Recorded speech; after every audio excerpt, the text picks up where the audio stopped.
منافس واخد افريقيا، المنافس عنده فرقه وقوام اساسي كويس جدا.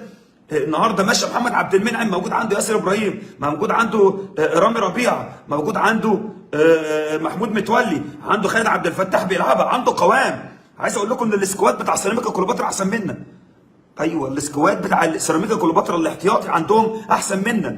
السكواد بتاع نادي زد احسن منا. سكواد بيراميدز فرق ما بين السماء والارض، ما بين اللعيبه عندنا الاساسي والاحتياطي. احنا ما عندناش فرقه احتياطيه، حتى اللعيبه الاساسي مره فوق ومره تحت. واعتبي هنا على اللعيبه الكبيره، على عمر جابر وعلى عبد الله السعيد وعلى دونجا.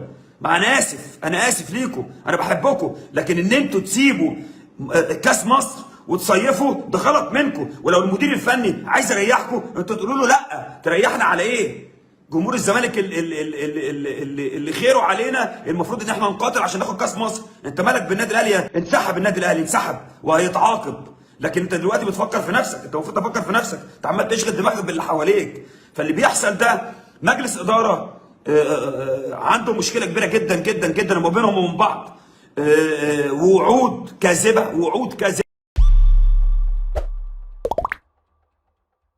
في ماتشين ثلاثه تقدر تلعب نهائي، فحاجه مش صعبه ومش بعيده. وماتشات الكاس من حق الفرق كلها، فاهمني؟ يعني مش منافسه على مدار بعيد.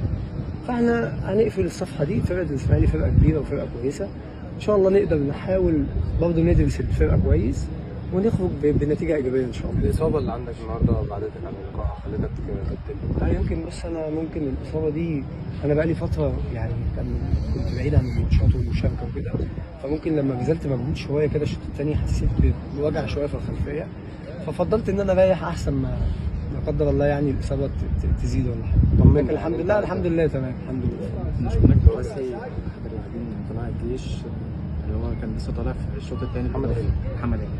بص محمد هاني ده يعني لقطه جميله. لا هو كمان ده يعني زي اخويا الصغير، حتى بيقعد معايا في الاوضه في المعسكرات، وهو لعيب كويس جدا جدا. يمكن هو كان متضايق، ممكن يكون هو متضايق عشان هو رجله وجعان، يعني ممكن يكون الموضوع غلط. حتى كابتن بسيوني يعني انا عمال اقول لكابتن بسيوني الراجل رجله وجعان لان هو اللي قاعد معايا في الاوضه، فكان بيتكلم معايا. فهي انت فاهم ده غلط، فده لعيب صغير وزي اخويا الصغير، فطبيعي ان انت لازم وهو في الموقف ده ممكن يطلع منه حاجه وهو متضايق، نرفزه كلمه فتتحسب عليه.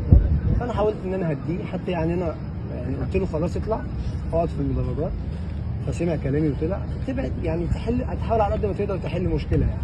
بس الحمد لله مفيش حاجه، احنا كلنا واحد.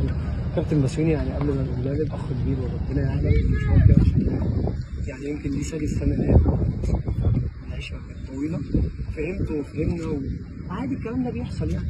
لكن الموضوع خلص وخلاص مفيش اي حاجه، وهنحتفل النهارده مفيش اي حاجه الحمد لله.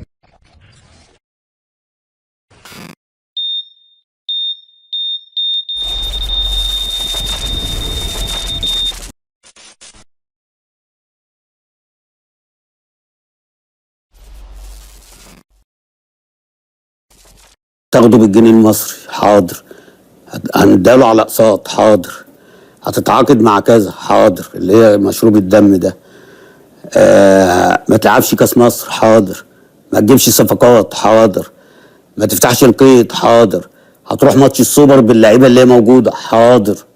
وكل ده جماهير نادي الزمالك هي اللي شايله الطين، وهي اللي بيتحرق دمها، وهي اللي بتموت عشان نادي الزمالك، والتانيين ولا في دماغهم. ليه؟ طالما اسيادهم راضيين عليهم مش مهم جماهير نادي الزمالك ولا لعيبه نادي الزمالك ولا نادي الزمالك نفسه. اهم حاجه ان الاسياد راضيه علينا وقاعدين على الكراسي بتاعنا. بس الموضوع ده مش هيطول ان شاء الله، وانا بقول لك اهو ان الفتره اللي جايه دي جمهور نادي الزمالك مش هيسكت. انا خلصت كلامي وقلت اللي عندي وخلصت ضميري، والكوره في ملعب جماهير نادي الزمالك. السلام عليكم. عليكم السلام. تعالى اشرب شاي. لا تبات الفيولا فيدرو فانتا برنس البرنيس المستبرتا فاستس نسا انزل اكل مدينة لايك بات الفيديو بالشيف كرامة جزء لكل الشرح حلقة في كل مكان، واستنونا نانا نانا فيديوهات كتير ضرب نار. سلام.